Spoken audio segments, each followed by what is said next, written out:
I have a walk-in freezer that is down. So let's take a look here. So we're at 65 degrees, so room temperature. Things completely down. So let's do our visual checks. First thing, are we calling for cooling? So I got my little indicator on there, yes. The fans are not running. Let's see if our coil is frozen. The coil is not frozen. Let's check our solenoid. Our solenoid's getting power, which is telling us we have a call for cooling. So let's jump up on the roof here and see what's going on the roof. So yeah, it's super early in the morning here. Sorry, it's going to be dark. Some of the footage is not going to be great, but so first thing I did there was a visual check. My condenser fan is running. Alright, so our condenser fan is running. So let's go look at the schematic here. First things first, let's find the load and let's work backwards. So condenser fan's running, which means I do not have to take a reading off this. So let's run this backwards. So L1 is coming off of this guy here, off of T1, which is off of L1, which is straight shotting through our circuit breaker and our terminal block and all this good stuff. And we're straight shotting to the top here. So I know this line is complete. It doesn't mean it's complete to the compressor, but it's complete to that section there. And let's go ahead and draw off our L2. So our L2 is coming off of our T3, which is coming here through the contactor, through the circuit breaker, and we're going to branch up to our L3. So far we can draw this off on the schematic, okay? So the next thing I want to check is to see if we're getting power coming out of this contactor to the compressor. So there's a couple places we can test at this point. Okay, we can come in and come right off here. Okay. Next point is the incoming of the contactor. I want to go on the outgoing of the contactor right here. Okay. So I'm going to come and test here 1 to 2, 2 to 3, 3 to 1. And the reason why I'm going to test here is because I don't have to test all these other points. Okay, we can skip all these now. If we don't have proper power here, yes, we're going to work backwards. But we want to work efficiently, okay? And it's super cold today and it's really dark. So I want to work as efficiently as I can and test the least amount of points that I need to. Alright, so we're going to test all three phases like I just described. We have 210 on all three phases. Next, I'm going to check for amp draw. We have 0 amps. We now have 39 amps. And 0 amp. Alright, so we confirmed now we have full power coming out of this contactor. Okay, it doesn't mean any one of these wires can't be broken. Okay, and the fact that we had 39 amps, then we went to 0 amps, is telling me we've gone off on the compressor overload. So next I want to test right at the compressor. Let's go right there. Make sure there's no broken wires. Make sure we have proper voltage right at the compressor. Alright, so at the compressor, I have 211 volts on all three phases. L1 to L2, L2 to L3, L3 to L1. Alright, so based on that, we can finish our line here. L1 has power. L2 has power. And finally, L3 has power at the compressor. Alright, so now I want to see why we're tripping on overload. So I'm going to do an ohm test. So let's go L1 to L3. We have open line. L2 to L3. We have open line. And finally, L1 to L2. We have 30.3 ohms.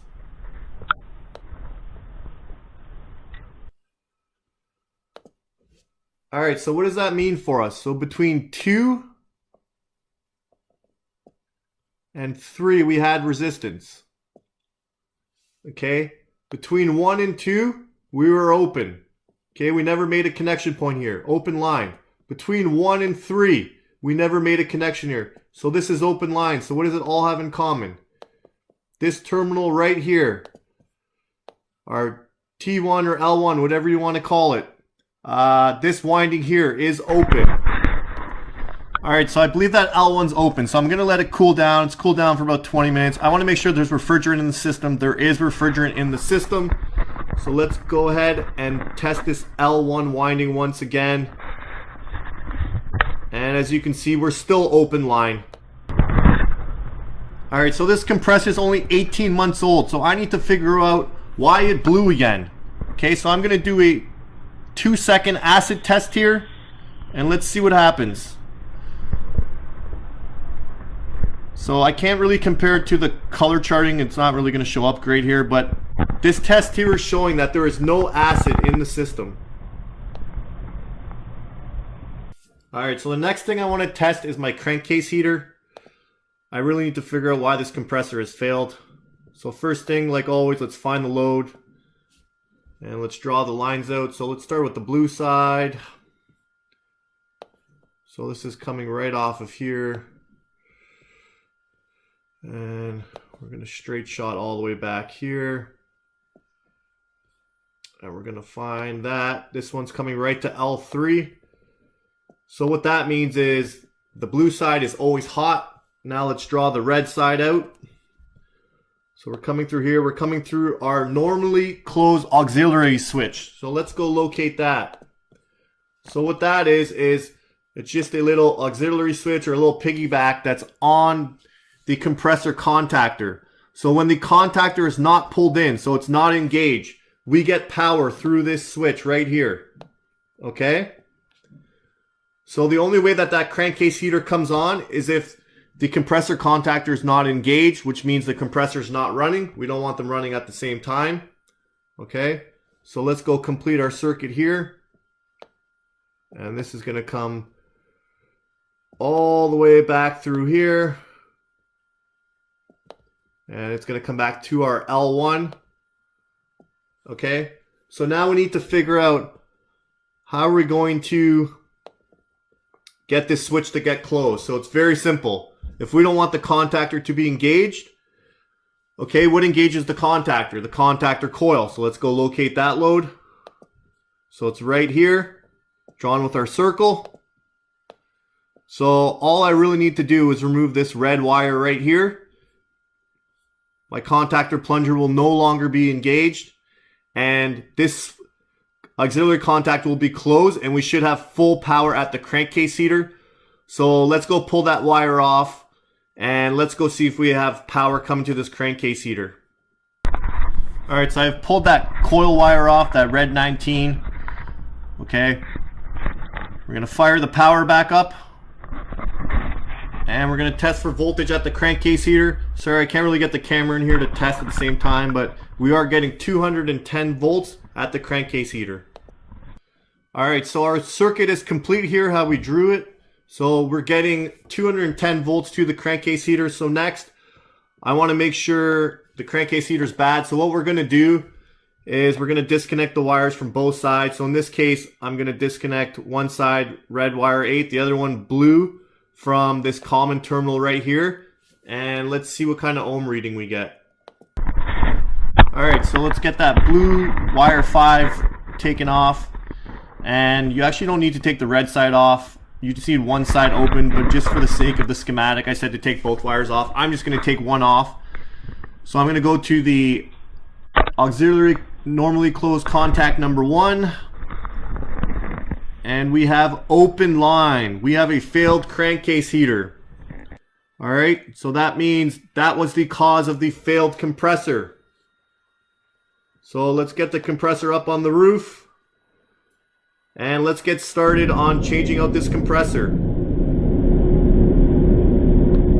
Alright, so I got the compressor out. It was this little semi-hermetic compressor. Alright, so now we're in our nitrogen test. Just going to do a quick electronic leak test. I'm probably going to leave the nitrogen in here for, it's going to be at least a 30-minute test, maybe even longer, we'll see. I'm going to take my time with this one, make sure we're all good. Let's just hit the fast forward here, beep all the joints, find that there's not going to be any leaks.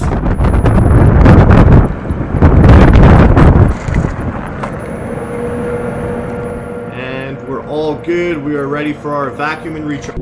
Alright, so at this point I'm going to do a more thorough acid test. I'm actually going to test the oil inside of the compressor. I don't know how much I trust that 2-second test. It was suggested to me that I should do this, so let's just go ahead and do it. This test is like $10 extra. So I'm okay with spending the extra $10 and let's just get it done. Let's be confident. So all you really do is mix these two solutions together. And then you're gonna dump the oil into the other little spare vial they give us here. Try not to make a massive mess. I got a towel here just to make sure. It's gonna be a little funny tipping this thing over, but we'll tip it over. Fill her up. So it says to fill it right up, and then we're gonna dump it right into that other solution that we just mixed together. And based on the color, it's gonna tell us if there's any acid in the system.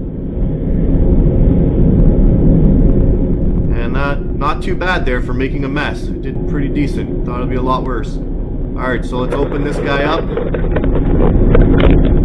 Let's dump her in and see. Moment of truth.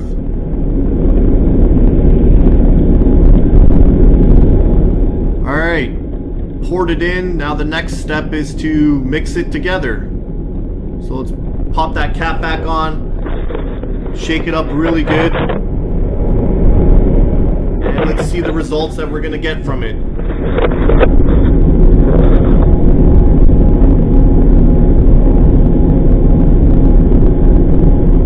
And don't remember exactly how long you have to mix it for. I don't know if it was 10 or 20 or 30 seconds. I think it was 10 or 15 seconds. Either way, I followed the instructions. And based on that, we do not have acid in the system. Alright, so now we're going to go charge the unit. So I'm just going to go into how we're going to calculate the head pressure. Obviously we have a sight glass to know where it's charged, but I want to really hammer home the point of knowing your pressures and more importantly knowing what your saturation temperatures are. That's really the key here. So usually we do ambient plus 30. So in this case it's 2 Fahrenheit. If we add 30, we're going to get 32 Fahrenheit. And that's just way too cold. Okay, if we go to 32 Fahrenheit.